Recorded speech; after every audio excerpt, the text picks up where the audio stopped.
from elsewhere. By Paula Peterson, an encounter with the late Dr. Patrick Flanagan. Extraordinary people are everywhere. Some live their lives quietly, impacting mostly those closest to them, like friends and family. And then there are those extraordinary folk who forever change the way the rest of us look at the world. It is inspirational to know that unusual, gifted people arrive when humanity most needs them. These are the creative geniuses, the visionaries, who blaze the trail, so the rest of us can follow. Alas, the lives of these non-average folk are often strewn with difficulties because they are so very different. Their gifts of genius, although rewarding, can be a heavy cross to bear. It is interesting, too, that we don't always recognize the greatness of these people until after they die, and rarely do we realize who and what they really are. How often does it seem that extraordinary people are from elsewhere and not indigenous to this planet at all? How could they be when they break the mold in every way and defy the boundaries of human limitations set down by the less lofty majority? What makes these people so uniquely special when they so frequently are born of average parents in non-unique households? One such man, Patrick Flanagan, PhD, is a perfect example of extraordinary genius. In addition to achieving the Scientists of the Year award in 1997, the rest of Flanagan's life reads like a fabulous fable, except that it is all true. Life magazine was so smitten with this man's genius that it published an entire special edition featuring Flanagan and his inventions. He was, and still is, an enigma to the world, a child prodigy who astounded the military with his atomic bomb and missile detector, a device he built at the age of 12. His life makes a very good read, so much so that I convinced him to agree to an interview in person.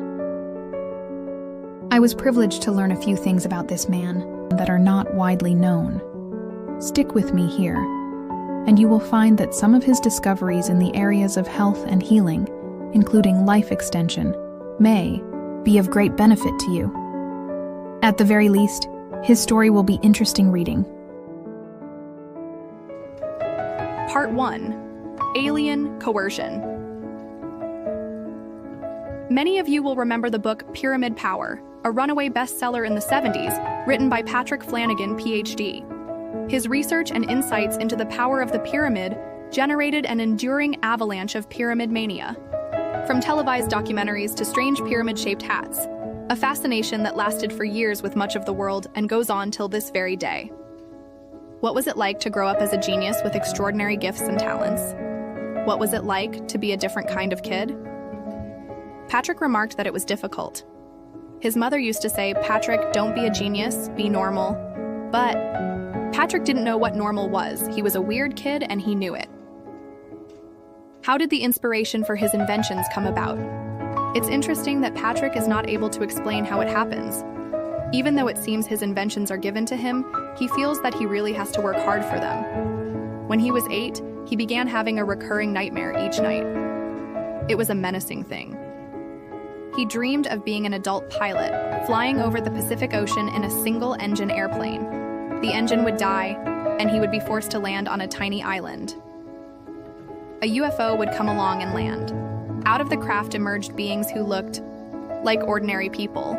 Although they were taller, beautiful, and had blonde hair, they had a device that looked like a laptop computer, and a helmet with shiny silver-like electrodes all over on the inside. This helmet was put on his head, and when he asked what they were doing, they said, "We're measuring your knowledge and intelligence. If you don't match up to our standards, we're going to destroy you and all the people on Earth." Talk about pressure. If that happened to you at the age of 8, what would you do? Consequently, Patrick began reading everything he could get his hands on. As long as he continued to read, the nightmares would stay away. But if he stopped reading and began playing like the other kids, the nightmares would start up again. He established a habit of reading, and by the time he was 14, he was able to read 14,000 words per minute with 95% comprehension. He literally devoured 10 to 12 books a day. His interest was mainly physics, electronics, chemistry, and abnormal psychology. He was only 11 when he invented the guided missile and atomic bomb detector, and only 12 when he entered the device in his first science fair in Houston, Texas. When Patrick won over the entire science fair in Houston for this device, he captured the attention of the government. He was in the study hall in school when the principal spoke over the loudspeaker and said, "Will Patrick Flanagan please come to my office? The Pentagon is on the telephone." In the principal's office, a 5-star general questioned Patrick about the atom bomb and missile detector and asked if he could send a group of people from Wright-Patterson Air Force Base to look at it. Patrick said yes, and so he did. After he showed them his device, they took it. Later, he received a letter stating that they had placed the device in a satellite. When he asked them about the details, he was told that it was classified information. Apparently, his device was now top secret, even from him, and he never saw it again for many years.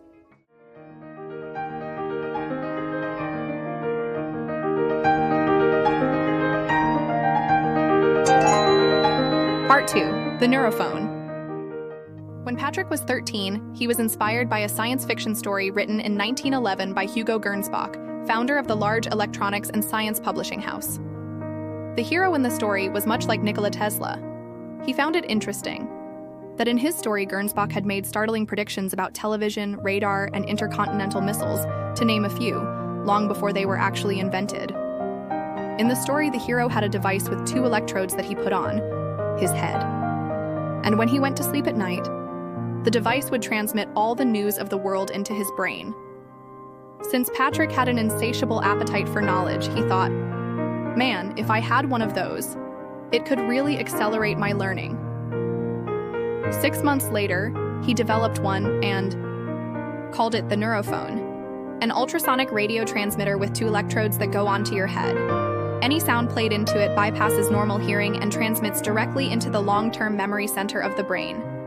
Among other uses, it amplifies thoughts for telepathic projections. The Neurophone made it possible for severely hearing-impaired people to hear, so he decided to apply for a patent. In the meantime, he was invited to lecture at the Houston Amateur Radio Club with over 400 people in attendance. Afterward, a reporter for the Houston Post newspaper approached and told him that his granddaughter was profoundly deaf with spinal meningitis. He asked if she might be able to hear with his device.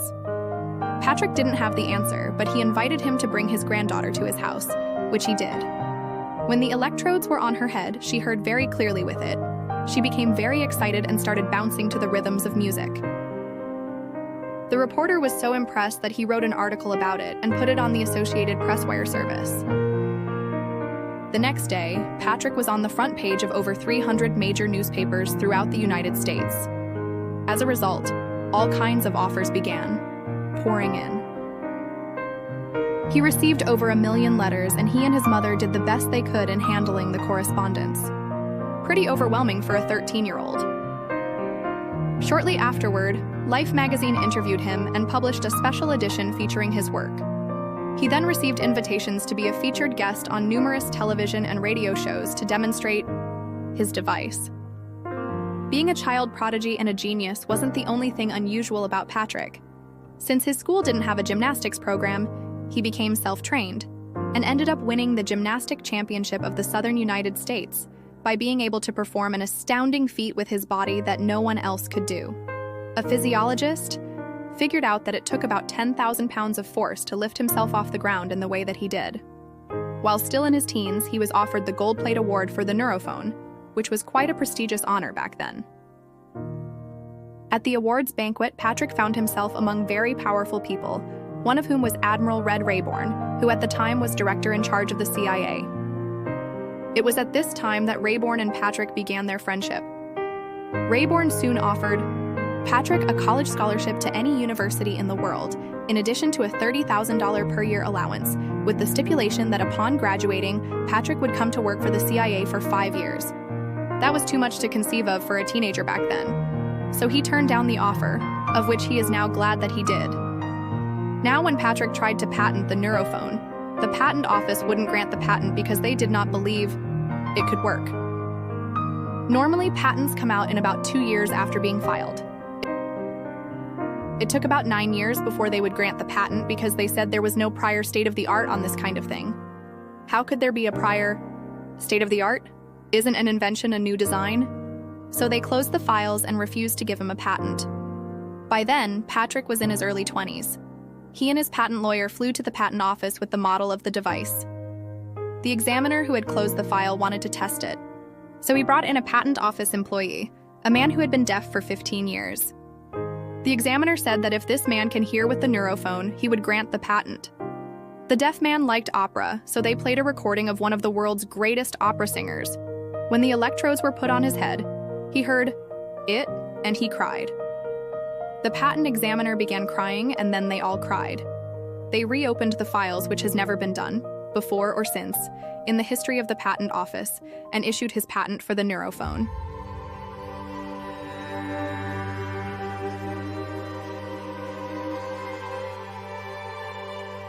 Part 3, Day of the Dolphin. Patrick joined forces with Dr. Wayne Bateau, who was doing U.S. Navy research on dolphin communication. Their research company was called Listening Incorporated. They contracted with a secret facility at China Lake Proving Grounds in California. And the testing area was set up in a lagoon on a small island off of Oahu. Since dolphins can't vocalize, Patrick and Wayne built an electronic device that translated human speech into complex ultrasonic dolphin whistles. When the dolphins duplicated these whistles, it would be translated back into human speech. Over a period of time, they developed a 30-word vocabulary with the dolphins. Every shipbuilding company in the world has their own special steel formula. The Russians have theirs, the Germans, the Japanese, and so forth. Because of the dolphins' extraordinary abilities with sound, Patrick and Wayne successfully trained dolphins to recognize the different metallic alloys of ships and submarines using their sonar. The dolphins were then used to patrol the harbor at Vietnam. The dolphins used their sonar to ping any ship that came in and would then hit a special board constructed by the research team. This told them where the ship came from. This, of course, meant that the training and interactions with the dolphins had military applications. Interactions with the dolphins were developing further when Wayne died of a heart attack. He drowned while swimming in only 3 feet of water. There is still doubt as to whether it really was an accident, for apparently, their research and training with the dolphins was quite threatening to certain military powers. After Wayne died, Patrick and those who were still working on the project wanted to continue, but the government cancelled it. They took all of their research files and locked them under secrecy for 50 years. Much of that research has never been published since it's still a government secret. However, in the movie, Day of the Dolphin, the idea for the story was actually taken from Patrick's and Wayne's research. Patrick remarked that in the movie, it is mistakenly portrayed that dolphins wore explosives and purposely killed themselves by ramming into ships. That has never happened because it takes millions of dollars to train a dolphin in the first place. I've had, like I say, suppression from the government, from various governmental agencies. Been approached by different people wanting our knowledge to be limited and used only for for the good of a few people rather than a lot of people. And so this has been kind of a struggle of ours for my entire life.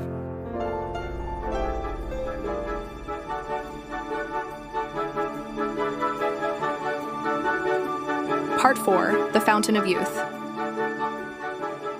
Now we enter into an area in Patrick's life where his research and discoveries become particularly valuable to all of us, especially in the field of health and longevity. Patrick meets Dr. Henri Coanda at Stanford University in Connecticut while he was still young.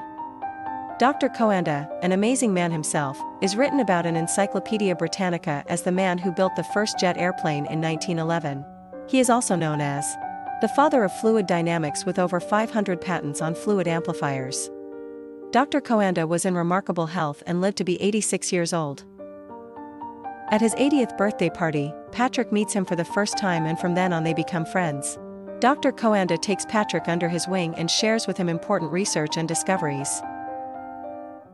He tells Patrick that the legend of the Fountain of Youth is true and that there is scientific fact to back it up. There are 5 places on Earth where people are in extremely good health and live to be over 100 years old: Hunzaland in Pakistan, Vilcabamba in Ecuador, another place in Peru, the county of Georgia in Russia, and a place in Mongolia. Although the diets are healthy, the kinds of foods they eat are all different. Yet, the one thing they all have in common is the water. Most of us learn in school that water is the same everywhere in the world. It freezes at 0 degrees, boils at 100 degrees, and has a certain viscosity and surface tension. However, those are the average qualities of water. Dr. Coanda said that water is different everywhere in the world. He could analyze water and predict the average lifespan of the people who lived in that area, just from the water they drank. When he went to Hunzaland at the turn of the century, he had to hike 3 months through jungles, climb mountain peaks, and cross rope bridges in order to get there. He found that the water came from glaciers that are millions of years old. There were certain characteristics of Hunza water he tried his whole life to duplicate and never succeeded. He said, "You, Patrick, will invent a machine which will create this kind of water anywhere in the world. You will save many, many lives." He then turned the research over to Patrick, who continued with it for many years.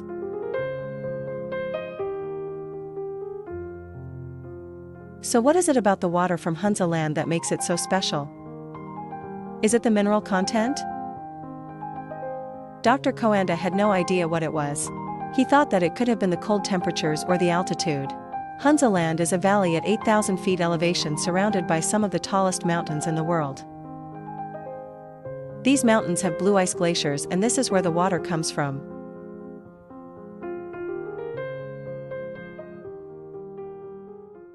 And a few days later, he called me into his office, and he said, "Patrick, I want to share something with you that I've worked on all my life for 60 years. And he said, "I will not complete this project in my lifetime, but I feel that you will. So I'm going to give you my lifelong project, which has to do with finding the fountain of youth." Because he said there really is a fountain of youth. He said water is the most important nutrient that we put into our bodies, and it's the most ignored. And he said that water all over the world is different from location to location. And so he began to give me his research on water. And basically he said that the best water in the entire world was found in a place called Hunza, up north of Pakistan. And he said that the properties of Hunza water, which had what he called anomalous properties, were such that if I could build a machine to duplicate those properties, that I would bring Hunza water to all the people in the world, and it would profoundly affect the entire world.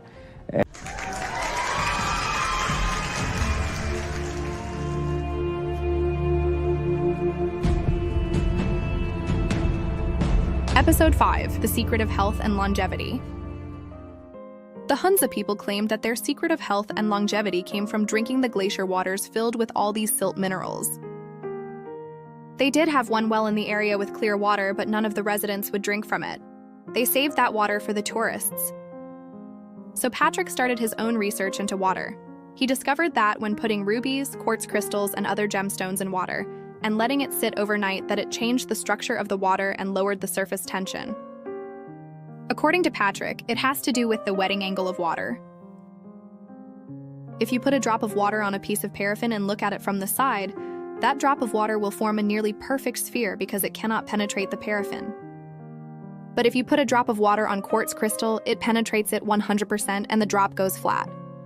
It is well known in food science that every food and substance has a certain wetting angle of water. If it is above a certain angle, it cannot wet the food.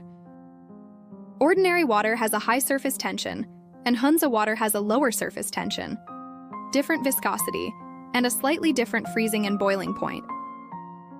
Simply put, this means that Hunza water is wetter, and therefore it penetrates more easily. So why is this important for the human body? The cells in our body have to be fully wetted with water in order to exchange nutrients. First of all, to get rid of toxins generated by their own metabolism, and secondly, to absorb nutrients. If the cells are not wetted, the nutrients cannot penetrate the surface of the cell.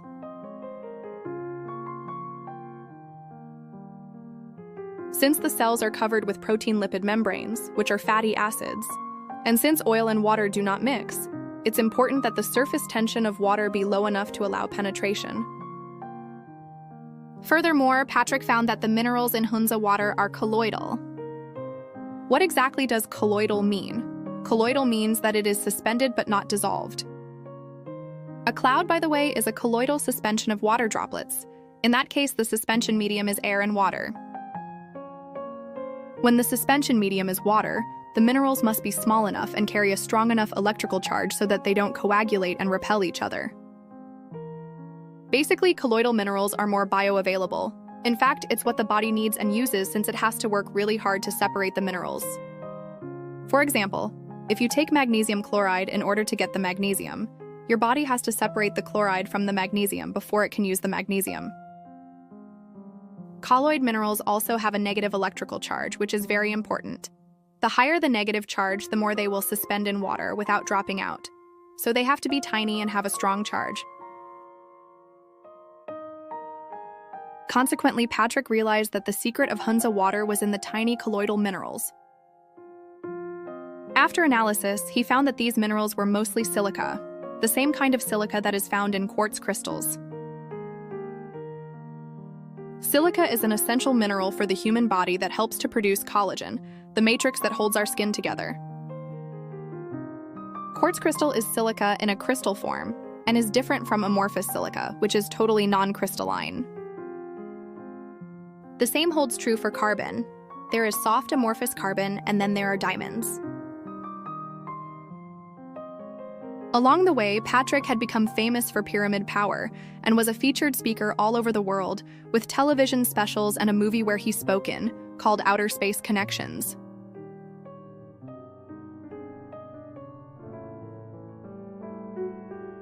I found out that it was actually present in water from Hunza land, from the glaciers in Hunza land. And it's also present in fresh raw fruits and vegetables.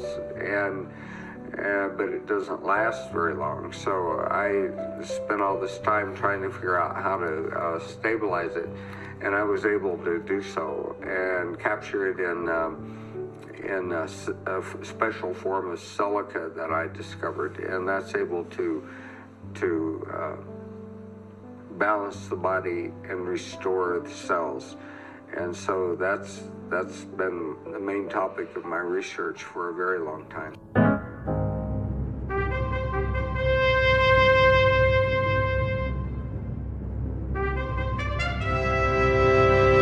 Episode 6, Revolutionary Discoveries. In due course, Patrick went through a hermit stage and withdrew from the public eye. He moved to Sedona, Arizona, and bought a house on 40 acres of land completely surrounded by trees, which was 15 miles up a dirt road with no name. It was there that he isolated himself for 14 years. It was during those years in isolation, along with practicing specific spiritual disciplines, that Patrick made some of his most revolutionary discoveries. Crystal energy was his first concentrated colloidal solution, which when added to water, restructures it.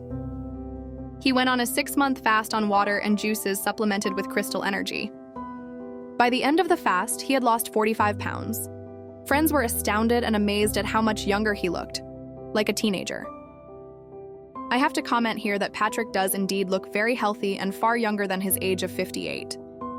He is certain that his youthful appearance is from using his technology, and from the water he later developed using microcluster silica, which he calls silica hydride. In subsequent research, Patrick and his research team took hundreds of people off the streets to do dark field microscope studies of their blood. It was found that most people's blood looked like sewers. The cells were all clumped together with free radical damage, and sometimes little parasites were seen swimming around. After taking the silica hydride product, their blood cells would become beautiful and discreet again. The parasites would disappear and all the damage from free radicals would be gone, all within 15 minutes of taking only 2 capsules. Amazing. Clinical research has found that most people are dehydrated much of the time, although no one knows why our sense of thirst seems to disappear as we get older. When we're babies, we know immediately when we need water and we cry for it. And yet, as we get older, we can become severely dehydrated and not even know it. It's a condition in modern people that eventually leads to plaque on arteries, heart attacks, and nutritional deficiencies caused from a buildup of toxins that the body cannot eliminate. To make matters worse, the surface tension of the bodily fluids goes up as we age and no one knows why. Dehydration is one of the major indicators of the aging process. On top of that, in today's world, various factors like electromagnetic pollution, unhealthy diets, and in particular poor water, destroys the electrical charge of blood cells. Studies show that silica hydride is the greatest hydrating agent ever discovered. So why is it that we have to restructure water in this fashion? It doesn't seem natural. There must have been a time when healthier, life-giving water was more available on the earth. Patrick agrees and remarks that there are many theories about that. And then, about the same time, I developed this super antioxidant, megahydrate. They actually go together. And so I started taking it. And I had friends run into me. I was living in Sedona, Arizona, and I had friends running into me. They'd come from California, and they'd say, what are you doing? And I'd say, what do you mean, what am I doing? And they'd say, well, you know, I knew you 10 years ago, and you looked a whole lot older than you look now. What's going on?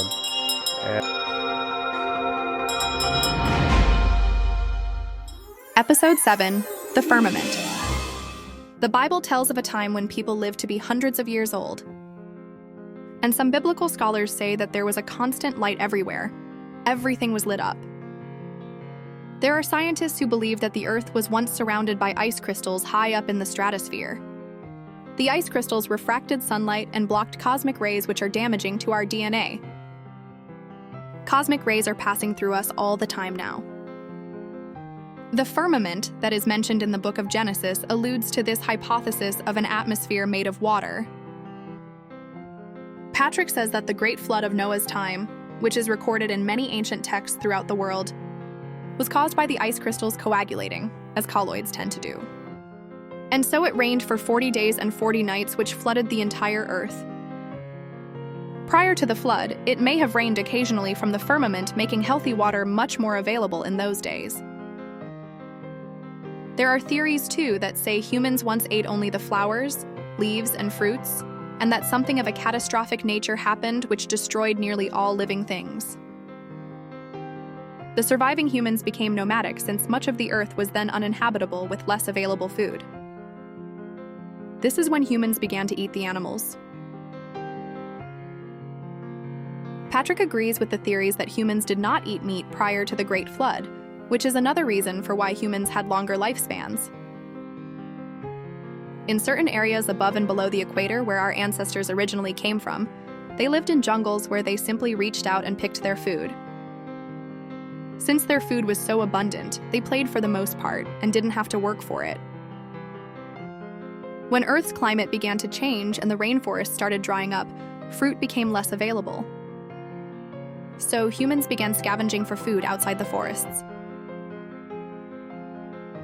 Not only that, the Earth's axis was once straight up and down, which caused spring to pervade all year long all over the planet.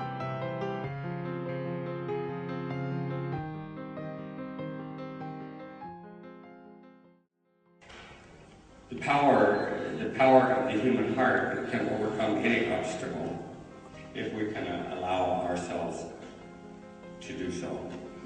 Sometimes in life it may seem difficult, but if we can, if we took a little time every day to just go into a state of love, a feeling of love, if it's the feeling of love for a child or for an animal or for someone we're close to, but just think about someone that you love or have loved or something you currently love or someone, and you go into this. We should do it right now, actually. Yes, let's hold it.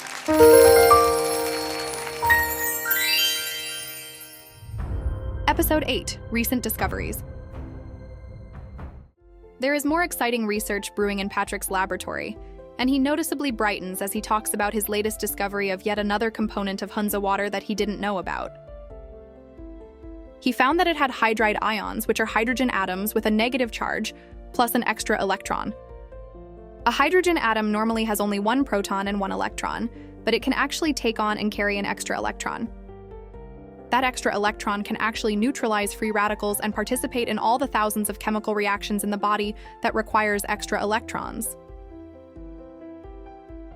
By using a laser and other techniques, Patrick discovered that these hydride ions, H- ions, are in Hunza water and also in the juices of all fresh raw, living fruits and vegetables. He stated emphatically that we should all eat raw food, period, and no cooked food. When food is processed, dried, or cooked, the first thing that leaves the food are these important H- ions. The enzymes are destroyed too because the enzymes can't function without them. That's why the enzymes stop functioning and die from heating. Patrick thinks it's the most important nutrient. Unfortunately, it's also the one that disappears the fastest. Patrick and I both know many people who were dying of cancer who went on a raw food, raw juice-only diet, and cured themselves because they were giving their body all the right nutrients. Freshly made raw juices are the most abundant in these extra electrons. When Patrick discovered the H- ion and figured out a way to impregnate water with them, he started drinking it. It gave him a lot of energy, and he felt good too. He eventually developed a very stable form of microclustered water with H- ions. Those who took his special water reported miracles.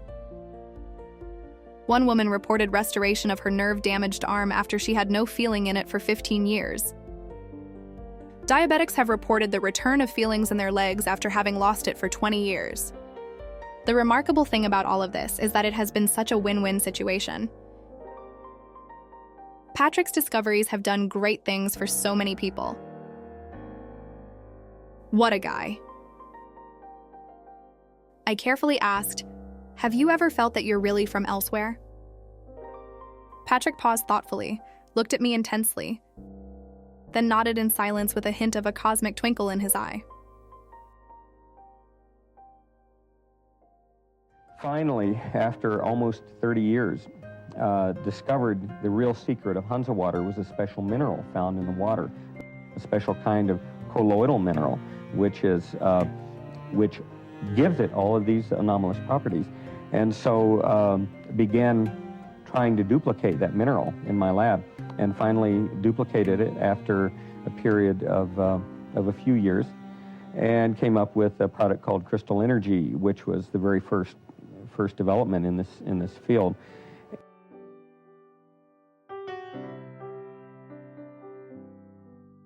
Over his lifetime, Dr. Flanagan was credited with over 300 inventions and held advanced degrees in nanotechnology, chemistry, biosciences, and medicine. His contributions have influenced a range of fields, from alternative health to energy research. Academics from institutions like Oxford and Stanford have studied his work, and his inventions continue to inspire those interested in the intersection of science and spirituality. Dr. Patrick Flanagan's life was a testament to the power of curiosity and the pursuit of knowledge beyond conventional boundaries. His innovative spirit and dedication to enhancing human well-being leave a lasting legacy that continues to inspire researchers, healers, and seekers worldwide.